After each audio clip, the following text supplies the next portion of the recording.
មើងងឹតអ៊ូអាប់ពកបាំងពន្លឺ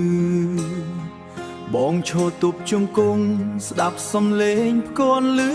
ក្រហឹមស្រីក្នុងស្រែទុំជ្រុំបងនៅទីនេះអង្គុយញឹមទាំងបងខំនឹកដល់កែវភ្នែកស្រស់ស្រទន់ដែលធ្លាប់សន្យានៅទីនេះ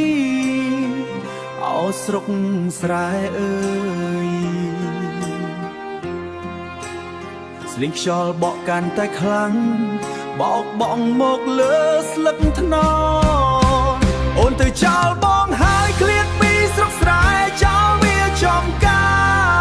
រសម្រែកគោលន់ជួយស្រែជំនួសបងផងថាបងឈឺខ្លាំងណាស់ឲ្យខ្យល់បក់ផាត់យកក្តីនឹកទៅរកមាសមេ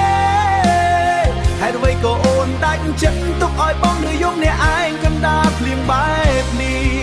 កណ្ដាលភ្លៀងបែបនេះមើលទៅដើមឈើក្បែរភ្លឺស្រែដែលយើងធ្លាប់ជ្រងឥឡូវនៅសល់តែបងនិងស្រមោលអតីតកាលដ៏សែនជូរចត់ទឹកភ្នែកបងហូរច្រឡំនឹងទឹកភ្លៀងដែលធ្លាក់មកសស្រាំងចង់ហៅឈ្មោះអូនឲ្យអស់ពីចិត្តក៏ដឹងថាអូនមិនអាចត្រឡប់មកវិញដែរអូនទៅចោលបងហើយឃ្លាតពីស្រុកស្រែចោលវាចំការសម្រែកគោលន់ជួយស្រែជំនួសបងផងថាបងឈឺ